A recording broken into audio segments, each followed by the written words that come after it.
ऐलान बाकी है तो साफ हो चुका है कि पंकज चौधरी ही यूपी बीजेपी के अध्यक्ष होंगे, क्योंकि एक ही नामांकन पत्र लिया गया है और वो नामांकन पत्र पंकज चौधरी के नाम से, और पंकज चौधरी ने अपना नामांकन पत्र दाखिल कर दिया है। सबसे खास बात है कि 3 बजे तक का समय है कि और भी जिसको नामांकन दाखिल करना है वो दाखिल कर सकता है, लेकिन कोई भी ऐसा प्रत्याशी यहाँ पर नहीं दिख रहा है जो कि नामांकन पत्र दाखिल करेगा। ऐसे में एक बात साफ हो चुकी है कि पंकज चौधरी यूपी बीजेपी के प्रदेश अध्यक्ष होंगे। कल अवध लॉ विश्वविद्यालय में इसकी औपचारिक घोषणा की जाएगी, वहीं पर समारोह होगा, पूरा उत्सव मनाया जाएगा। तमाम विधायक और मंत्री सांसदों को लखनऊ बुला लिया गया है। हालांकि कल एक मीटिंग भी यहाँ पे SIR को लेकर भी इंदिरा गांधी प्रतिष्ठान में ये मीटिंग है, और इस मीटिंग के बाद सभी लोग इस कार्यक्रम में मौजूद रहेंगे, जहाँ पे पंकज चौधरी की ताजपोशी की जाएगी, उन्हें यूपी प्रदेश अध्यक्ष का प्रदेश अध्यक्ष की घोषणा की जाएगी। तो अभी तस्वीरों को देखिए तो तमाम जो कार्यकर्ता हैं वो पंकज चौधरी के स्वागत के लिए यहाँ पर पहुंचे। एयरपोर्ट से लेकर अगर देखा जाए तो लखनऊ पार्टी कार्यालय तक कार्यकर्ताओं का हुजूम है। हजारों की संख्या में जो कार्यकर्ता हैं वो पहुंचे हुए हैं, और सबसे अधिक इनमें महाराजगंज के कार्यकर्ता सबसे अधिक दिख रहे हैं कि महाराजगंज के लोग भी यहाँ पहुंचे हैं। सिद्धार्थनगर, बस्ती, महाराजगंज, गोरखपुर, तमाम अलग अलग जगहों से लोग यहाँ पर पहुंचे हुए हैं। आप तस्वीरों में देखिए तो लोगों से हम बात करते हैं कि लोग कहाँ से आए। हम सिद्धार्थनगर से आए हैं, गोरखपुर क्षेत्र के अध्यक्ष पंकज चौधरी जी को ताजपोशी किया जा रहा है, क्या कहेंगे? सिद्धार्थनगर से बहुत बड़े खुशी की बात हम लोग के लिए, हम लोग के बड़े भाई राजनीतिक गुरु हैं हमारे। कितना उत्सुक है आप पंकज चौधरी को? बहुत ज्यादा, हम लोग तो बहुत उत्सुक हैं कि पंकज चौधरी जी प्रदेश अध्यक्ष हो रहे हैं, और वहीं से हमें मुख्यमंत्री जी भी मिले हुए हैं। हम लोग के लिए डबल खुशी है ये। आप लोग के क्षेत्र से ही आते हैं पंकज चौधरी जी, क्या कहेंगे किस तरह के व्यक्तित्व है उनका? बहुत निर्मल, बहुत अच्छा व्यक्तित्व है, बहुत शालीनता है उनके अंदर, और कार्यकर्ताओं के लिए हमेशा समर्पित रहते हैं। 7 बार के सांसद रहे, कई बार आप लोगों की मुलाकात हुई होगी उनसे। कैसा लगा? कभी किसी तरह का कोई उनके अंदर घमंड देखने को मिला? क्योंकि सांसद रहे हैं, मंत्री हैं, अब प्रदेश अध्यक्ष बने हैं। जी ऐसा कुछ नहीं, कभी नहीं, एकदम बड़े भाई की तरह हम लोग जमीन से जुड़े हुए, जमीन से उठ के वो एक पार्षद से लेकर सांसद तक बने, मंत्री बने, आज प्रदेश अध्यक्ष बनने जा रहे हैं। हम लोग के लिए गौरव की बात है, और मुख्यमंत्री और प्रदेश अध्यक्ष दोनों का तालमेल बहुत जबरदस्त रहेगा, और 27 में हम लोग चुनाव फिर से आप लोग उम्मीद थे कि पंकज चौधरी प्रदेश अध्यक्ष बनेंगे? जब नाम चला तो हम लोग तो उम्मीद तो हुई कि अब हो जाएगा, क्योंकि बहुत वरिष्ठ हैं, उत्तर प्रदेश के वरिष्ठतम सांसदों में से एक हैं, और हम लोग व्यक्तिगत रूप से उनसे जुड़े हुए हैं। उनकी रिश्तेदारी हमारे सिद्धार्थनगर में है, इसलिए हम लोग व्यक्तिगत रूप से जुड़े हुए हैं, और उनको हम लोग पंकज भैया ही कहते हैं प्यार से। आप पंकज चौधरी से पहले कभी मुलाकात है आपकी? जी, मेरे भैया हैं, वो मेरे भाभी लगती है मेरी, उनके सगे भाई है, इसलिए मैं भैया कहती हूँ उनको। बहुत अच्छे से मुलाकात है, बहुत उनका सौम्य सरल स्वभाव है, बहुत अच्छे हैं, वो अध्यक्ष बनने के काबिल हैं। उनको मैं धन्यवाद करती हूँ और आशीर्वाद भी देती हूँ कि वो प्रदेश अध्यक्ष बने। देखिए कार्यकर्ताओं में काफ़ी खुशी है, उत्साह है पंकज चौधरी के प्रदेश अध्यक्ष बनने से। सबसे खास बात है कि अभी तक कोई विरोध करने वाला नहीं मिला, या कोई ये नहीं कहा मैं सुबह से इस पूरे कार्यक्रम में मौजूद हूँ, चाहे ये भाजपा कार्यालय की बात हो या फिर एयरपोर्ट की बात हो, कोई किसी ने ये नहीं कहा कि नहीं किसी और को भी प्रदेश अध्यक्ष होना चाहिए। सब एक ही नाम ले रहे थे कि पंकज चौधरी, क्योंकि पंकज चौधरी की अगर बात करें काफ़ी सरल स्वभाव के माने जाते हैं, सौम्य व्यक्तित्व के हैं, कार्यकर्ताओं से आसानी से मुलाकात करते हैं, उनकी समस्याओं को सुनते हैं, उनकी बातों को उस पटल पर रखते हैं जहां पर उनको रखना चाहिए। तो ऐसे में पंकज चौधरी का प्रदेश अध्यक्ष बनना कार्यकर्ताओं के लिए एक अपने आप में अलग से खुशी है, उत्साह है, कार्यकर्ताओं में जोश है। काफ़ी लंबे समय भूपेंद्र चौधरी यहाँ के प्रदेश अध्यक्ष रहे, संगठन के दायित्व तो उन्होंने संभाला, अब ये दायित्व जो है वो पंकज चौधरी के कंधों पर जा रहा है। पंकज चौधरी इस दायित्व को संभालेंगे, वो संगठन के बागडोर उनके हाथ में होगी।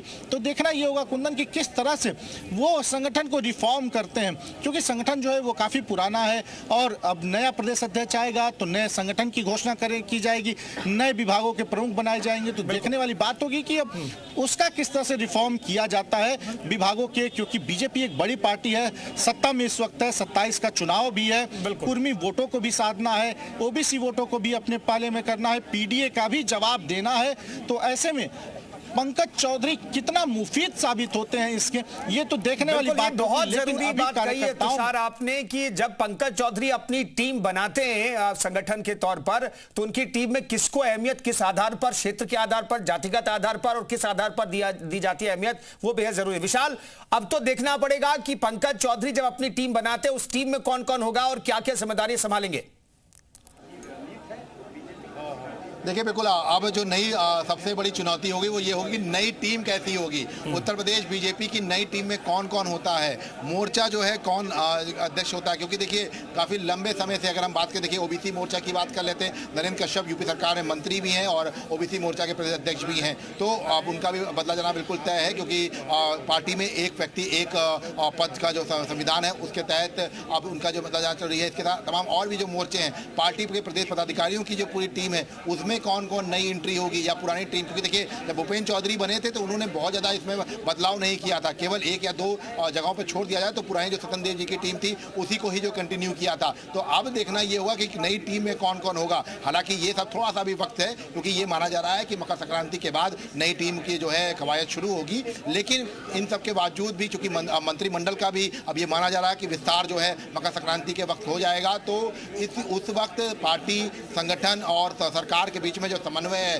जो जातीय फैक्टर है, वो भी बड़ा देखने वाला होगा। और इन सब के अलावा जो तमाम ऐसे नेता हैं जो काफ़ी लंबे समय से हाशिए पे चल रहे हैं, उनको क्या जिम्मेदारी दी जाएगी, क्योंकि देखिए पार्टी में अब ये सब चीज़ें देखी जाएंगी। समीकरण जो है, जातीय समीकरण देखा जाएगा, मोर्चों के प्रदेश अध्यक्ष जो है बदले जाएंगे, इसके साथ साथ जो पार्टी के प्रदेश पदाधिकारी हैं उनमें बदलाव होगा। तो एक बड़े लेवल पर जो है ऊपर से नीचे तक ये बदलाव देखने को मिलेगा और अब ये देखना होगा कि इसमें क्या कुछ जो है चीज़ें निकल के सामने आती हैं और पंकज चौधरी की टीम में नए कौन कौन होंगे, किस तरह से समीकरण सेट किए जाएंगे।